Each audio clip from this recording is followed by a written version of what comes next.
listening to Your Brain on Air. The program will begin shortly. Enjoy. Du horchst auf dein Gehirn auf Luft. Das Programm wird in Kürze beginnen. Genießen.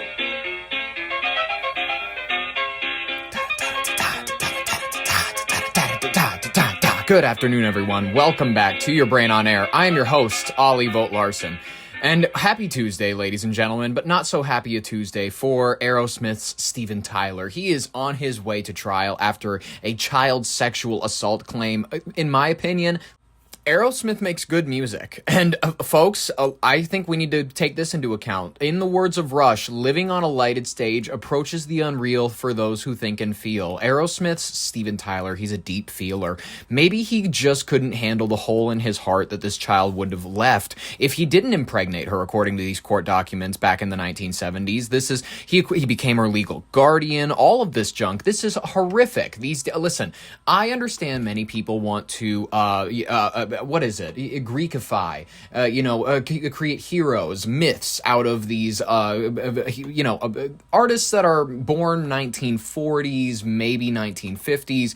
So yeah, they're approaching the era where they're starting to, they're on their way out. Many of these men are dying or they're getting throat surgeries in order to still sing. Aerosmith, Steven Tyler famously did. They're physically in a state of decay, and they're not rich enough to afford to be one of the elites that is, able to get the blood transfusions, able to get the plasma donated from your son to live forever and all this junk. So Steven Tyler is forced to age a little bit like the rest of us. He's only to make it to an adrenochrome ceremony, I'd say maybe once every year. It doesn't seem like I'm going to be honest with you. I don't think he's making the money to where he can fly out every single month. But let's hear the details of this trial. Steven Tyler, ladies and gentlemen. Tyler will be heading to court as a sexual assault case against him heads to trial in Los Angeles County Superior Court. Steven Tyler is accused of grooming, sexually assaulting, and impregnating a 16-year-old Julia Misley in the 1970s. The suit was first filed in 2022, which claimed that Steven Tyler used his status as a rock star to exploit her. This complaint also comes after Steven Tyler admitted to these alleged crimes in his own memoir, called Does the Noise in My Head Bother You?, where he refers to her as his teen bride. Fucking disgusting. Earlier this week, a judge dismissed most of the case, citing the statute of limitations in Massachusetts, where the pair lived during their alleged 3-year relationship. But they did allegedly cross state lines while Steven Tyler toured with Aerosmith. And because of California's Child Victims Act, a 2020 statute that allows a look-back window where alleged victims are allowed to file lawsuits regardless of the statute of limitations, a portion of this case will still be tried. The lawsuit claims that Steven Tyler allegedly met Julia Misley at an Aerosmith concert in 1973. This was allegedly the first encounter of many. And in 1974, Steven Tyler was named her legal guardian and took her on tour with the band. So this is not looking good for him. In previous court documents, Steven Tyler has denied all the allegations and has attempted to get the case dismissed. The trial is currently scheduled for August. The story is obviously still developing, so stay tuned to Common Revolt and I'll provide more updates when I have them. Well, let's get honest here. This is a typical rock star move. There's rock stars famously, they're having babies well into their 70s. These children are going to have fathers that are 90 or so years old when they are in their teenage years. Folks, rock stars are not like us. Celebrities are not like us. Here's the question that no one's brave enough to ask. Were they really in love for real?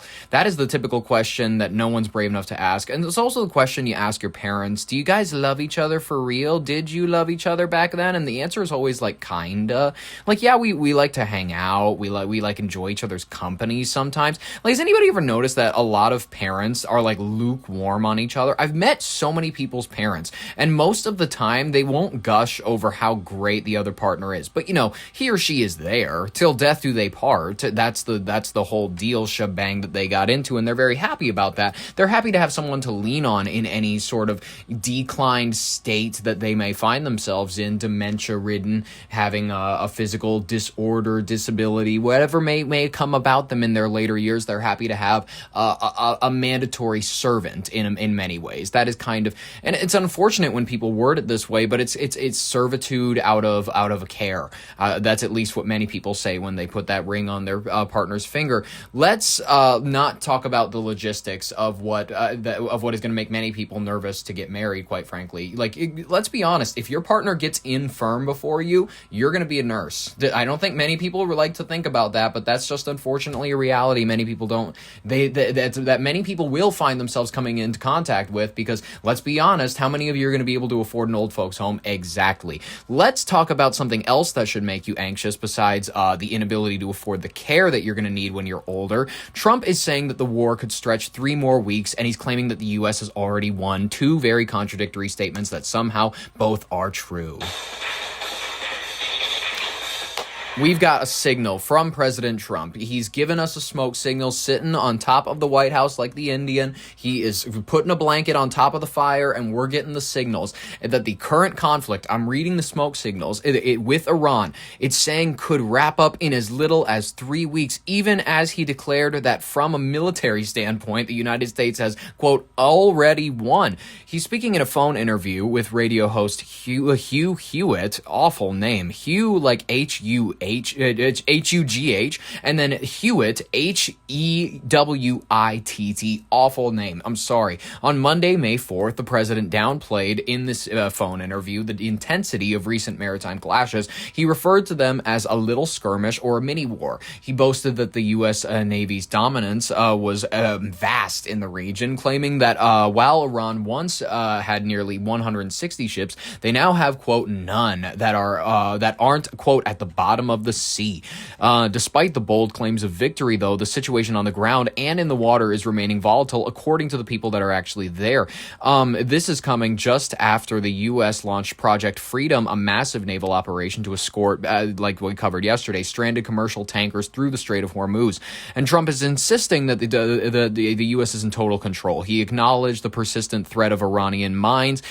He says, we're going to get it cleared out. We'll figure that out later. Just like he's a kick the can down the road type of fella, which I admit, that's a useful strategy with a lot of these. You're not always going to have answers. Warning that even a little mine could take out $1 billion ship. This is being underscored yesterday when the U.S. forces repeatedly took out 8 small Iranian attack vessels that attempted to interfere with first guided convoys. Good for them. I mean, I'm glad to see that at least our technology is working well. This morning, concerns that the war with Iran is about to reignite after Iran's neighbor, the United Arab Emirates, said it intercepted Iranian missiles and drones.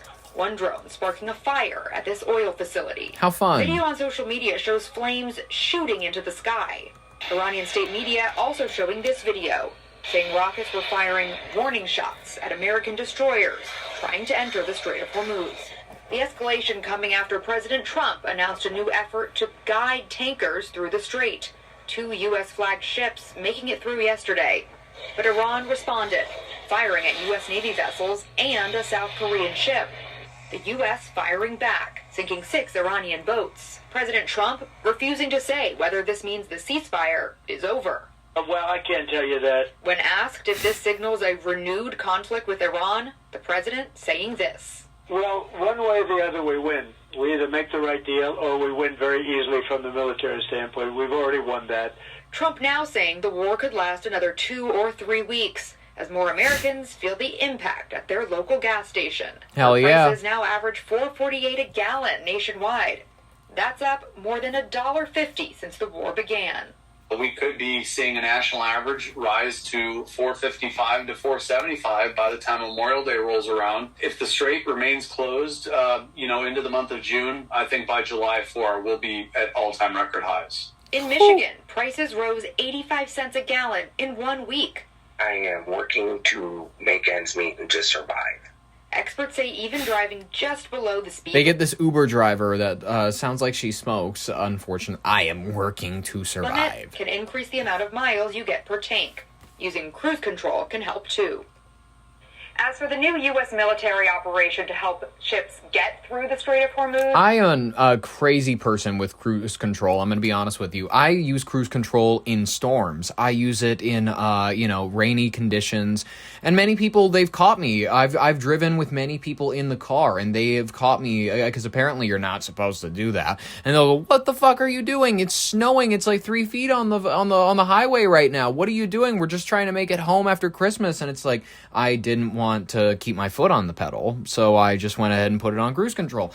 I am a great enough driver to where I don't even have to worry about it, so whenever someone scolds me, I just tell them they're being a child about it. Some shipping executives have expressed skepticism about whether it will ease safety concerns. The head of U.S. Central Command says more ships are taking advantage of it, and there's a lot of enthusiasm. Well, I'm sure that Americans are having a lot of enthusiasm, especially when they're going to be paying $8.98 at the gallon. Let's call it by... When's the one you're not supposed to wear white? Memorial Day? No, that's... Labor Day. I'm retarded. The wear white. By Labor Day, I think we're all going to be paying close to $10. It'll be fun. It'll be a situation that is, bad, but not nearly as bad as the suspected outbreak of Hantavirus on the MV Hondius cruise ship. We've been covering this. We got wind of this yesterday majorly, and it's in the Atlantic Ocean. It's already killed 3 people and sickened at least 3 others. The number we had yesterday was only 1 other. And the World Health Organization Department, the fuck am I saying, says that it's helping to evacuate passengers that are showing symptoms. Yikes, yikes, yikes, folks. Let's get into the seriousness. A cruise ship carrying nearly 150 people currently is anchored off the coast of West Africa. Health officials are scrambling to contain this rare, deadly outbreak of Hantavirus. Listen, has anybody seen the film? Is it as Outbreak? The one where the monkey gets out, and then the one guy who's the actor that I'm thinking of? Yes, Dustin Hoffman, Rene Russo, Morgan Freeman, Kevin Spacey. Ooh, yes, a great actor, Kevin Spacey. It's a good film, 2 hours. It's a little long, I'm going to call it. It's just a little overdrawn. It's an airborne virus threatens civilization in this tense thriller. After an African monkey carrying a lethal virus is smuggled into the U.S., an outbreak occurs in a California town. To control the spread of the disease, a team of doctors is brought in that includes a contagious disease expert, Dustin Hoffman, and his ex-wife, Rene Russo. They have a thing. Once the army intervenes to handle the situation, though, the doctors must fight against the clock to save the town and its residents. It's good enough. You know what I mean? A 1995 classic. Can I call it that? 1990s people. Tell me if I can. Let's talk about this. It's not at that proportion. It hasn't broken out in a small California town yet, but the vessel MV Hondius, god damn it, it's currently being held in open waters near Cape Verde after local authorities refuse to let the ship dock. Thank God. I was calling for that yesterday. Do not let them dock. Keep them out there as isolated as is possible. They cited it as a major public health risk. Fuck yeah. The World Health Organization is now coordinating a massive multi-country effort to evacuate the sickest passengers and crew. 2 patients are in critical condition and they're being prepared for medical airlift to the Netherlands. Listen, it does take like 8 weeks or so in some of the worst cases for people to start showing symptoms. So I still think 10 weeks of people being left out there, that might be the best option in all honesty. I think keep them anchored just for a little while longer. Send them out a little bit of food. They will figure it out. In all honesty, it's for the safety of the masses. Hantavirus symptoms can take weeks to appear, as has been mentioned. Health experts believe the victims may have been infected during the ship's initial departure from Argentina. God damn it. In early April, however, investigators are also looking into a more troubling possibility that the virus might have been spread from person to person within the close quarters of the ship. On board, there is strict isolation going down. Passengers are ordered to remain in their cabins while crews perform a complete disinfection of the vessel. Hantavirus is typically spread by rodents, but is not known for human-to-human transmission, and it's making the maritime cluster particularly puzzling for infectious disease experts. They're going, what the heck? Where are people getting this from? Are the rats shitting in the buffet? Which, quite frankly, would not be surprising. The WHO, not the band, the World Health Organization, is maintaining that the risk to the general public remains low. The ship is now expected to be headed toward the Canary Islands, where full-scale epidemiological investigation is going to take place to determine how the wilderness expedition turned into this. You know what I mean? I'm gonna be honest with you. Wilderness expeditions, you were going to see penguins. I think that it's a waste of money. You know those flip-through little things that people used to be really impressed with back in like the 50s. They were little you would put these visor things up to your eyes. They were red, and then you had a little spool of images, and then you would click through them, and they were 3D, and you would be in front of the Pyramid of Giza. You'd be in front of like a bird in the Canary Islands. I'm going to be honest with you, that is a better way to spend your money and to get a good travel experience than going out on one of these cruises, getting a major disease that causes like respiratory illnesses, causes I heard that it can cause rupturing of your blood cells. I don't remember exactly what the details of it are, but I'll have a health expert break it down for us. We turn now to the West Coast. This is not a health expert, it's CBS News. A rare and deadly virus has killed at least 3 people and left a cruise ship stranded at sea. Here's correspondent Tom Hansen with the latest. Tonight, the cruise ship MV Hondius is docked off the West African nation of Cape Verde, officials revoking permission for passengers to disembark. The ship set sail from Argentina more than 4 weeks ago, promising its 150 passengers a journey to several exotic places, culminating in Antarctica. Now, passengers are stuck on the ship. Medical investigators believe 3 passengers have died from the Hantavirus. 3 other cases are suspected. Hantavirus is a rare respiratory disease that can kill up to 50% of those infected. It's the same illness that killed actor Gene Hackman's wife last year. This really is a detective story. So they're going to have to figure out, okay, where was the boat? Where were the people? When could they possibly have been infected with rodent droppings or urine or saliva? The World Health Organization is helping to evacuate passengers that are showing symptoms. Right now, the World Health Organization is saying there's no big risk to the general public. But of course, you're always going to play it safe. You're going to be as cautious as possible and get as much information as possible. And Dr. Lepouk says this virus is not like the norovirus, which can rapidly spread on a cruise ship and really wreak havoc. The World Health Organization is working to see if this virus is the strain that can be passed from person to person, Tony. Person to person, Tony. All right, fun. We have Gen Z for Change, this curious organization. I'm going to be honest with you. Their ranks are filled with not always the best lackeys, I'm going to be honest with you, but some of them are relatively good at reading off PowerPoints. So you may have heard that 3 people have died so far on a small luxury cruise that embarked from Argentina. Have I heard that? Outbreak of a deadly virus called the Hantavirus. And you might be freaking out because we've heard this story before, back in January 2020 to be specific, when 700 people on a Princess cruise ship caught a disease that we knew nothing about at the time. It ended up being COVID, and 14 of those passengers ended up passing.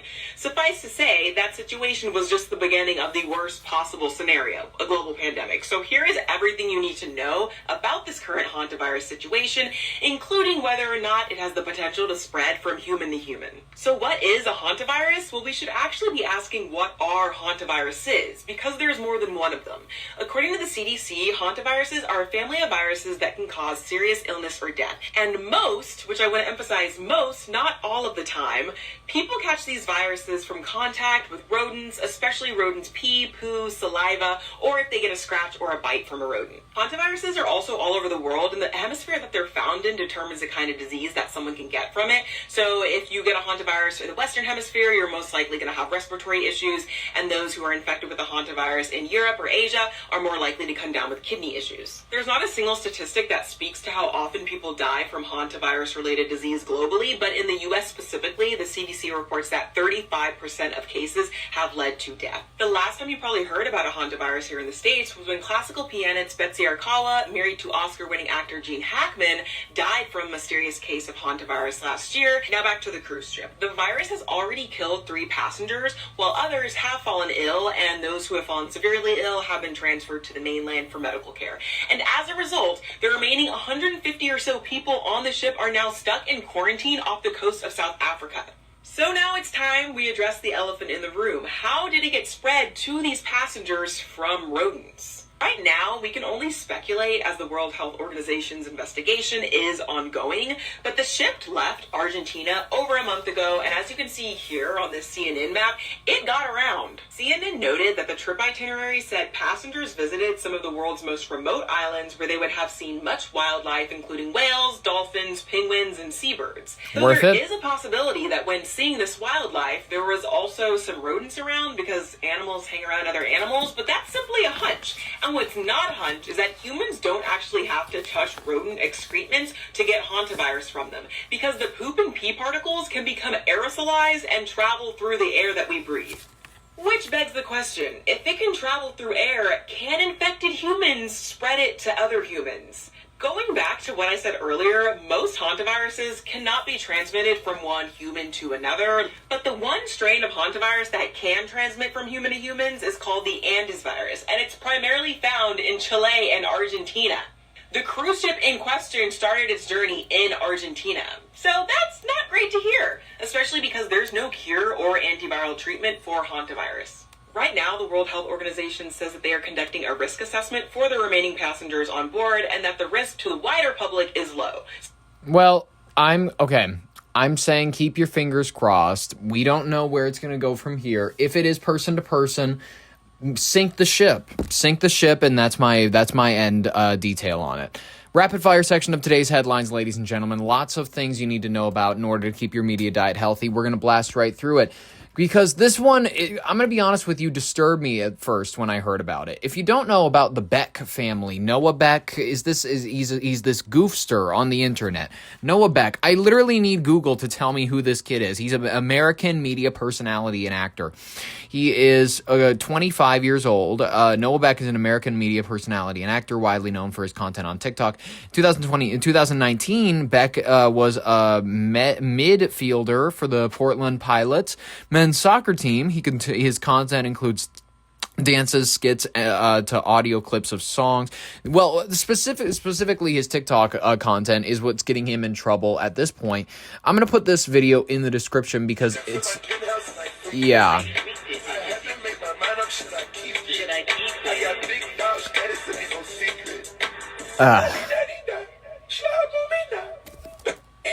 So what we're dealing with here is Noah Beck.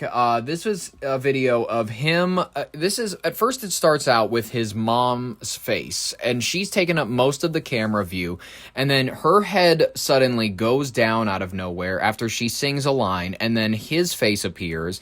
His hand is what shoves her head down. And the song is in reference to fellatio. It's in reference to oral sex. It is talking about la-di-da-di-da slob on me knob, which me knob refers to a knob, which is it's slang for a peener, for a wank, whatever terminology you'd love to refer to it. The phallus. This is listen. I'm just going to call it right now. This is inappropriate. This is from Beck Noah, his TikTok account.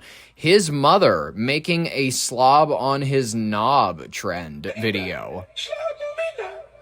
This is this.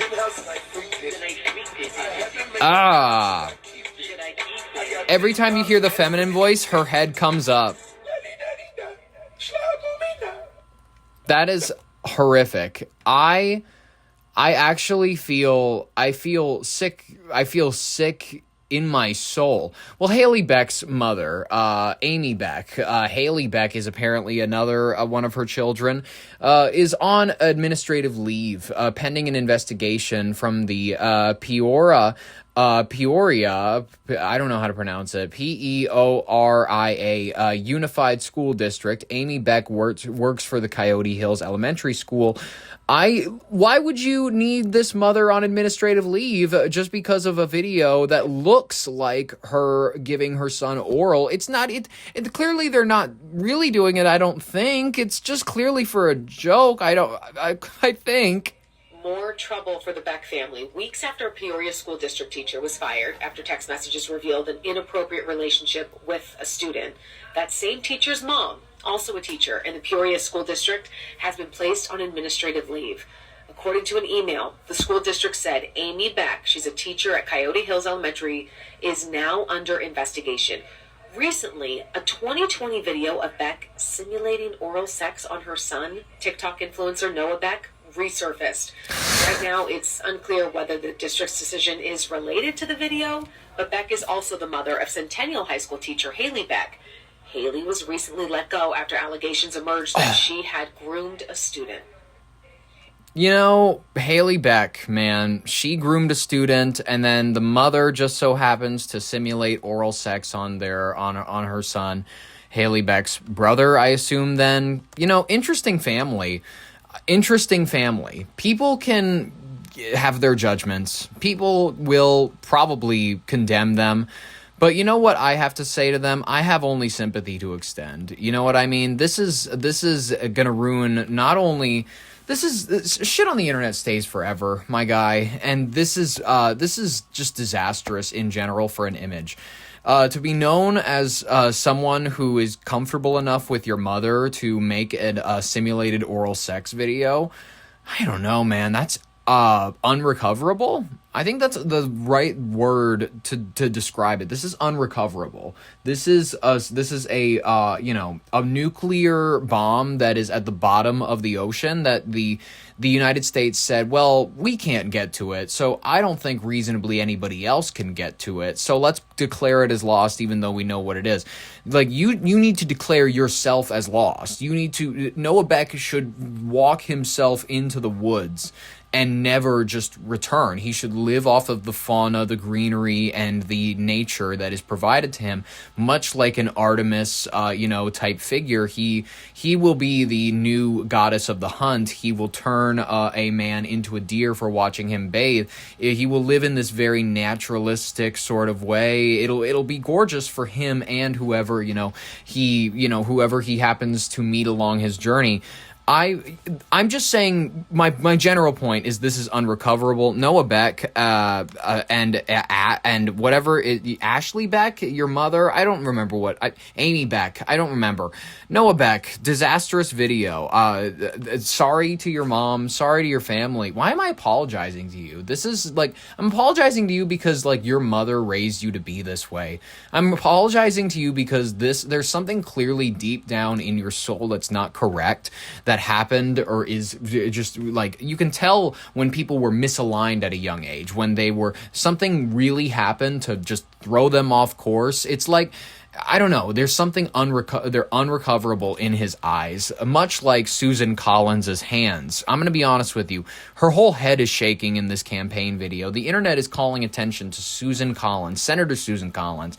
She is 73, and she is reported to being healthy, and she has posted a new campaign video unboxing sneakers, where her hands and her head are shaking. They could not be shaking more if she was a bobblehead on a table being held, like being like leaned on by Michael J. Fox. It is rough.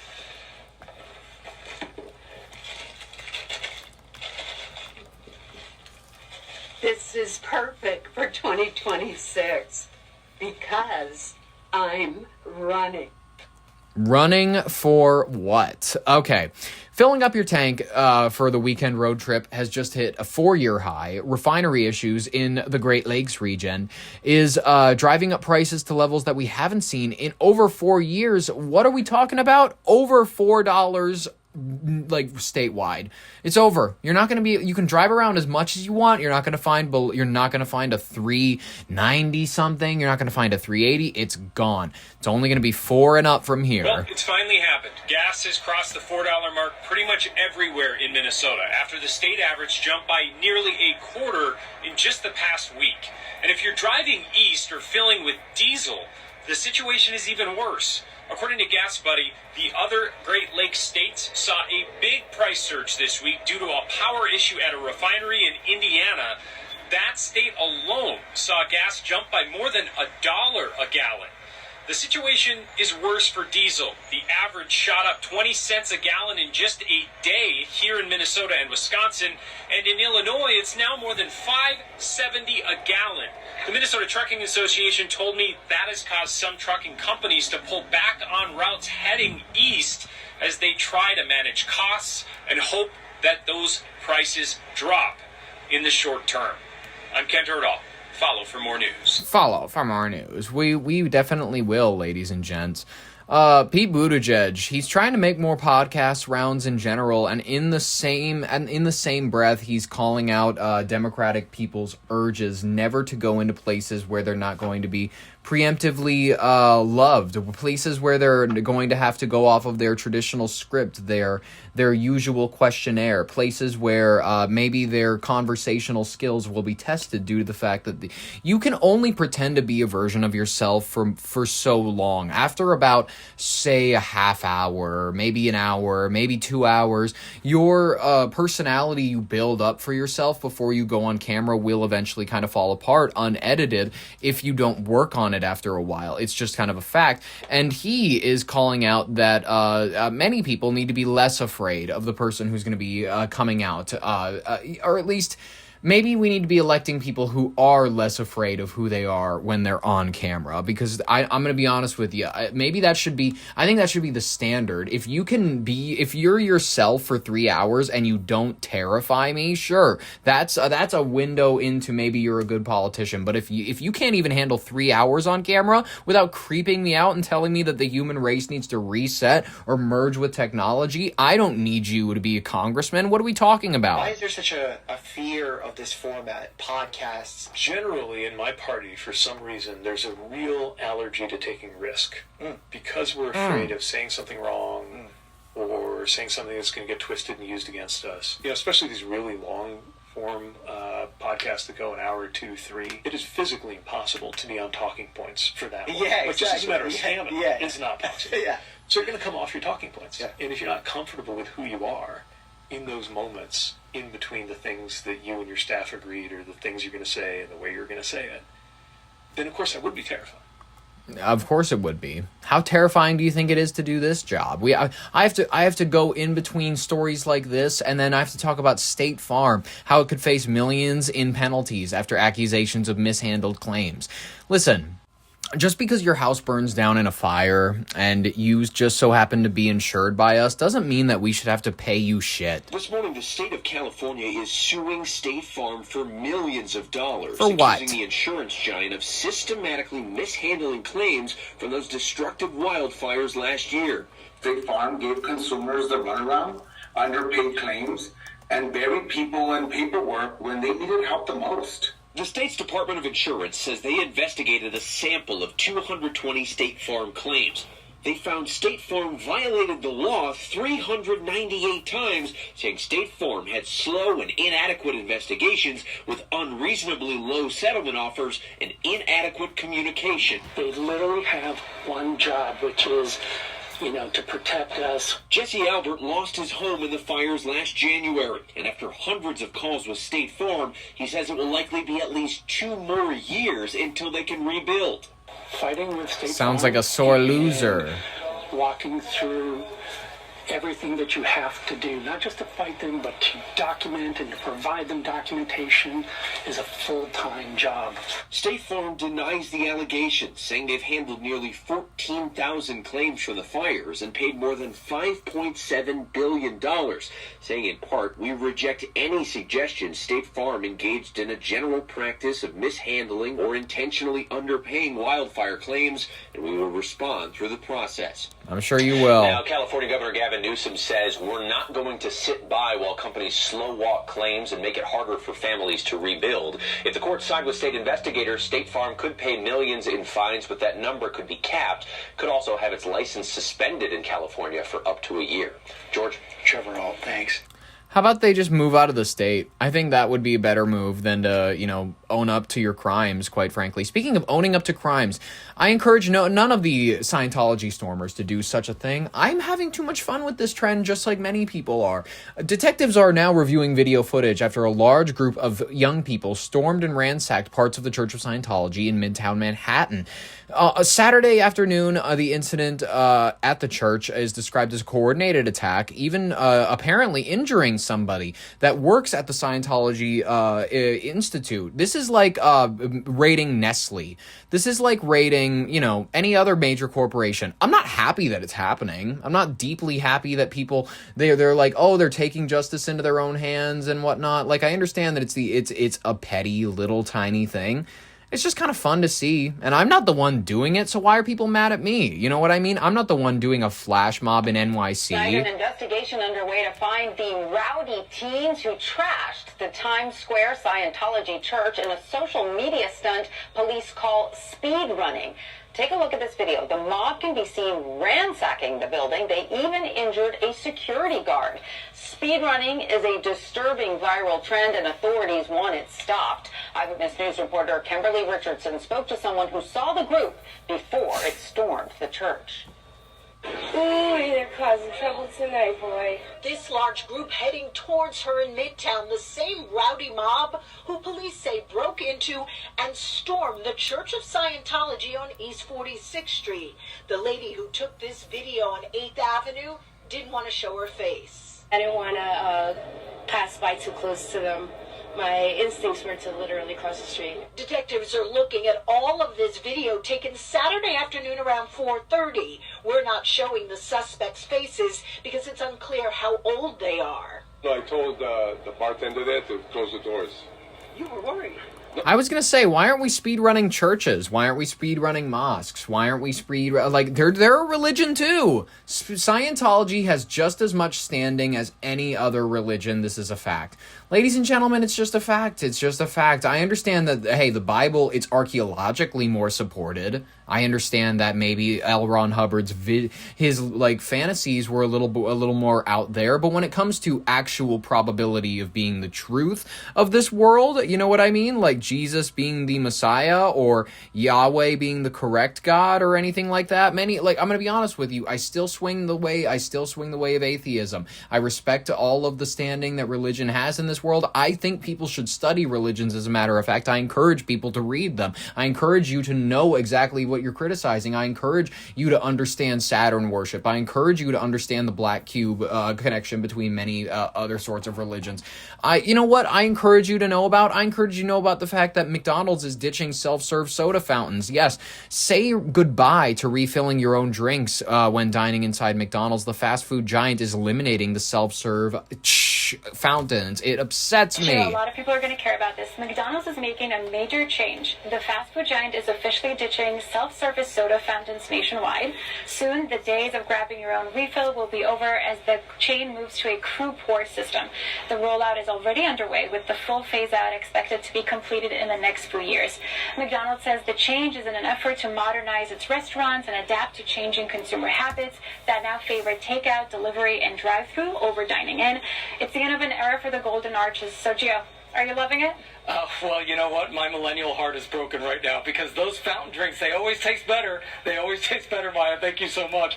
Maya, thank you so much. Oh my God. Speaking of drinks, McDonald's drinks were fine. I don't eat at McDonald's anymore, unfortunately. Ever since we had the baby teeth and whatnot confirmed and whatnot, ever since we've had the drop, we can't eat there anymore. It's undeniable. You know what I mean? Back in the days of deniability, back in the days of when it was not on the DOJ's website, then it was a little more questionable. But you know what? I just can't do McDonald's anymore. It's unfortunate. Starbucks CEO is saying that we have to make a $9 coffee visit worth your while. You know what I mean? Against the backdrop of consumer anxiety. Brian Nicol, this Starbucks CEO guy, he says that the focus now needs to shift on experience rather than fast service. We need to lure customers back into coffee shops for sort of this, an actual, we want you to have this real experience when you're paying $9 for coffee. In some cases, a $9 experience does feel like you're splurging. And then what that means is we have to make it worthwhile, right? We've heard so much this year about the K-shaped economy. Fortunes for some Americans very different than for others. Is that not really something that's coming up in your sales? We're not seeing that in our business. What we're seeing is people, they want to have a special experience. And regardless of what your income level is, in some cases, a $9 experience does feel like you're splurging. And then what that means is we have to make it worthwhile, right? And then in other cases, people believe, well, this is a really affordable premium experience because they're saying it's less than $10 and I get a really premium experience. So regardless of where you're stationed in those income cohorts, We want to make that experience worth your while. And what we know is what's definitely something that drives that value is to be able to have a great seat, have a great moment of connection with a barista. By the way, most of the baristas are junkies, and you know what the connection is? They try to like tell you a forced joke, or they like give you a smile that's way too aggressive, and you do not tip them as a result. I've done it. Ladies and gentlemen, I think we should just go ahead and hop into our final story. We're going to cover a bit more about this Amy Eskridge fella. I think she needs to be discussed. I think her clips, more specifically, need to be played. We are going to discuss what she calls the P47’s, P52’s. They're time travelers, not time travelers. In these articles, she discusses two versions of humans who have survived a global up and coming, impending cataclysm. Let's discuss it. Go. So, Amy Eskridge, she is the unfortunate soul who fell victim to mysterious circumstances, let's call it, in 2022. She was a propulsion expert. Reportedly, in many of these articles and also in interviews, she discussed as being part of a high-level briefing on humanity's survival after a future global catastrophe. She claims to have knowledge of these descendants of humanity. These are known as P47’s and P42’s. These are entities that are known to have contact with the United States government. Now, what does P47 and P52 stand for? P in both of these equations stands for present. I'm just going to break these two distinct groups down into what she calls them. These are basically the P47’s, which essentially stands for present plus 47,000 years. These are the descendants of humans who survived the cataclysm, the solar event, as it's sometimes described, by moving underground, or nearly 50,000 years of evolution in low light, the high stress environments. They became what we call the Greys, if you're familiar with UFO abduction stories, all of these sorts of things, with the large eyes, fragile bodies. They've lost the ability to reproduce, all of these sorts of things. Then we have the P52’s, which are the present plus 52,000 years. These are humans from an even more distant future. They successfully migrated to the Orion constellation. They're described as the tall whites, or the Nordic species. They are said to be the more technologically advanced ones, and they are allegedly here to prevent the very catastrophe that forced their ancestors to flee Earth from happening again. These beings are often called the ultra-terrestrials because they aren't from another planet, but they are from our own in a different time frame, if that makes any sort of sense. The narrative is in general kind of suggesting that they are time tourists. They're genetic engineers. They're using retro causality, the idea of that the future can influence the past, to repair their own degraded DNA. And in Eskridge's work at the Institute for Exotic Science, allegedly it focused on the anti-gravity propulsion systems these future humans use to slip through time to come back to visit us. Listen, in general, I think we need to take this story very seriously, regardless about whether or not you think it is 100% accurate or true. This is something that, whether or not, I've always said this about Baal worship, I've said this about Moloch, I've said this about the demon worship, I've said this about child killing. Many people want to go, that's too terrible, I don't want to believe it. And I said, listen, whether or not you believe killing children gives you powers, whether or not you believe in devil worship, whether or not you believe that angels and hell is real, all that, these people do. It doesn't really matter whether or not you believe it. People do believe it. The esoteric knowledge that's available to many in this world, they want it, they desire it, they want to know, they want the enlightenment in between the two pillars in front of Solomon's temple. I think that whether or not this is believable to you, we need to acknowledge the fact that this was a anti-gravity propulsion expert. Let's just address that. Let's call a spade a spade. It's weird that people who are experts in these sciences are telling us that they are being visited by versions of humans from the future. Isn't that at least a little bizarre? At least a little bizarre? Can we call it a little bizarre? I'm going to hand it actually over to her so that she can tell you it in her own words. Amy Eskridge, ladies and gentlemen. This guy, this investor, brings Hal to our house 3 times. I was present for one of the times. I happened to be home from Seattle at the same time that Hal came over, and I sat with him in my dining room over there at the dining room table, and he was talking about ultra-terrestrials. And basically, ultra-terrestrials are like, he talks about extraterrestrial. Extra implies that they're from somewhere else, from the outside. Extra implies they're from not here, from outside. Ultra-terrestrial. They're from the Dolly. They're not necessarily from the outside. They're from here.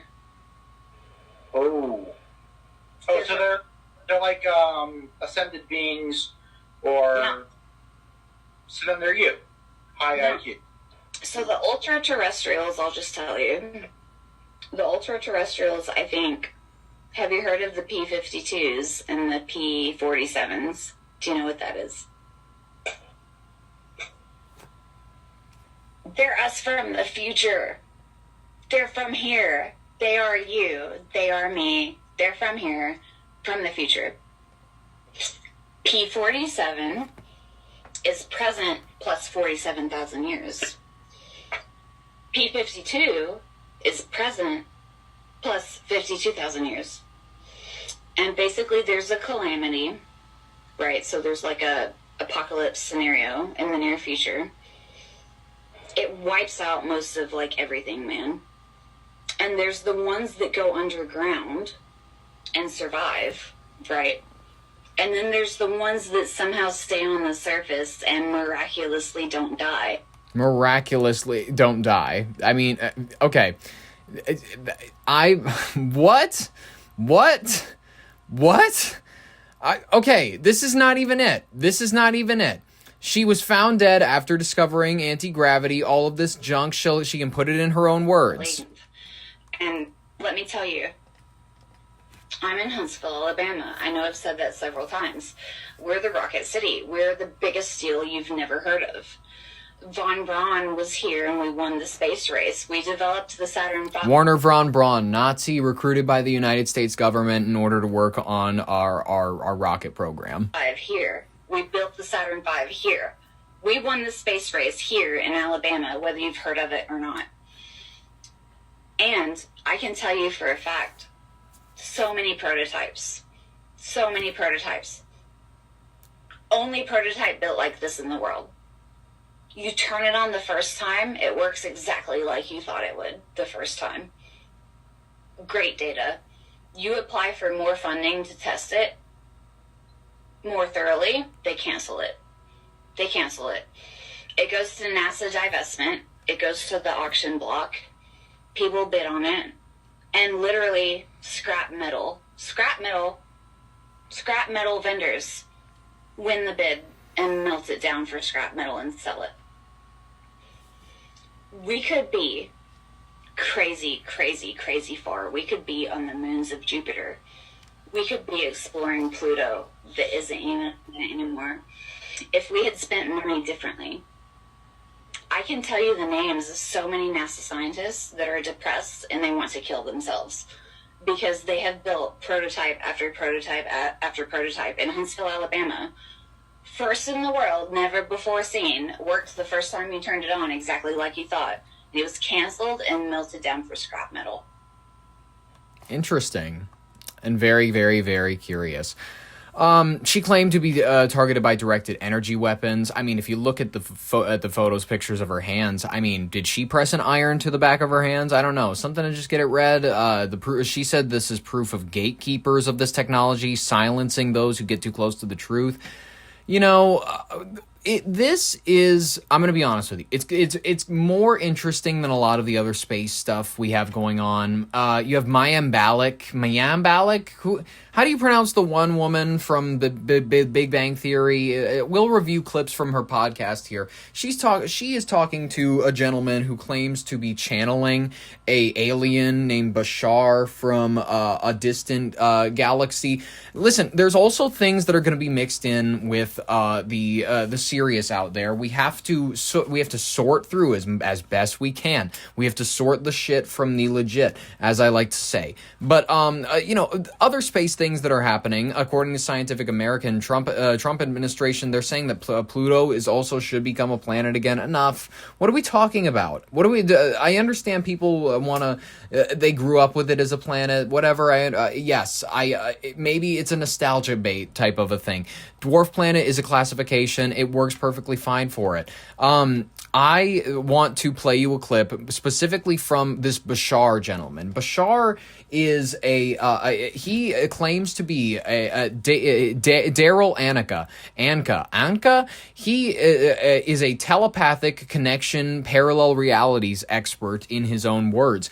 And he is able to channel this gentleman, this alien who is claiming to want to be God, I don't even know how I'm going to phrase this to you. This alien wants to unify with us, our planet, and is using him as a vessel through which to do it. You know what? Mayim Bialik, ask him a question and do it for me. Who is Bashar? This is the way he presents himself. He's an extraterrestrial physical entity. This is a telepathic connection. He is a member of a civilization. He is helping us move forward, like many other extraterrestrials theoretically are. Where does he live? Like, do we know? Yes, he says where his planet is and where his solar system is, but it's in a parallel reality. So that's hard. I know. So he's saying if you want to overlap his universe with our universe, his solar system would be in about 500 light years in the direction of the Orion constellation, but you can't see it unless you shift into his universe. But he can't see ours unless he shifts into our universe. What's happening in that parallel universe? Well, what isn't happening? I mean, what's happening in our universe? There's so many things. Are there supermarkets? On his planet, no. It's my, anthropomorphic obsession that he has to be like a creature. Like, he could be an entity that is communicating in a way that doesn't even have a physical manifestation. But it doesn't require a physical manifestation, but he does have a physical manifestation. What does he look like? He's a hybrid being. And if you know anything about alien abduction... A little bit. You know what the Greys look like? Yeah. 50-50 between us and a Grey. Hybrid. So 5 feet tall on average, relatively slender, skin about this white, eyes larger than ours, ears, nose, mouth smaller than ours, head a little larger. Males don't have hair, females do, tends to be white, very slender. Typical hybrid extraterrestrial. Typical hybrid extraterrestrial is not something I ever thought we'd be talking about. Yes. Typical hybrid extraterrestrial. And is he helping as a hobby? Is it part of his job? He's a first contact specialist. And is there like a genius bar for first contact specialists? Is there like a whole organization and they're all helping in different ways? Yes, there are. It is a calling in his society, along with social engineers, planetary engineers. All sorts of different kinds of things. I mean, okay, I'm going to give him the floor for just another second. I know people are going, who is this guy? How does he know any of this? He may be the architect that we've all been waiting for, ladies and gentlemen. He is revealing a truth that, maybe not Amy Eskridge has said, but certainly he's willing to. As we get introduced to more and more extraterrestrials, we will be introduced to ones that at first are more like us, so we don't freak out. And then I'm freaked out already. And then over time, more of the ones that are not like us at all, because there are many more extraterrestrials that have no relationship to what we look like. Okay, I'm going to ask another stupid and cynical question. Okay. What happens if this doesn't happen? Meaning, will you get further information about why it didn't happen? And sure. Okay. Absolutely. But it will happen. It's inevitable at this point. Like soon? 2027. Oh, jeez, okay. Also, pretty specific. Well, 2026 is the year of disclosure, and that's why we're seeing more information in the congressional hearings come out. I just thought it was the year that I was finally going to get fit. Quit making jokes. And then it will culminate in the idea of an actual official public presentation. Given that human beings are not so great with welcoming the other, even the other amongst the same species. Well, that's why it will take decades for this to be absorbed into our society. Are we concerned that there are going to be armed resistance to welcoming aliens? But the aliens have an advanced technology where that's not a worry to them. They can't get shot. They can't get shot. If they do, do they get annoyed with that? Is that like a mosquito biting them? Or like, not what are these really. guys doing? I mean, again, look at it this way. Like I said, the adults are stepping into the room. You can recognize adults. when a child is throwing a tantrum, but you understand it's a child and it doesn't really understand what's going on. So you're not getting annoyed so much as you're going, I'll let you calm down for a minute, and then we'll have a conversation. Is this going to be like a dun dun dun, here we are? She wants to be a part of the inaugural committee. This is in phases. It's in phases. Okay. I think at first, in disclosure, we're going to have more and more absolute proof that their ships are real. Okay. In other words, on the news. I'm going to be a little facetious right now. Maybe this is literal and maybe it's not. But just like you have a nightly weather report, here's the nightly UFO report. This is what was seen over Brazil today. Here's a photograph. This is what was seen over Washington, D.C. today. Here's a photograph. So the ships, at first, will be documented more clearly. Will be documented more clearly. Then it will lead to, okay, we're going to have either something like a State of the Union address or an official press release or a press conference. Is Trump still going to be president? No. You never know, man. Yeah, he might be the one that wants to debut it. I'm going to be honest with you. He seems very eager to get those UFO files dropped.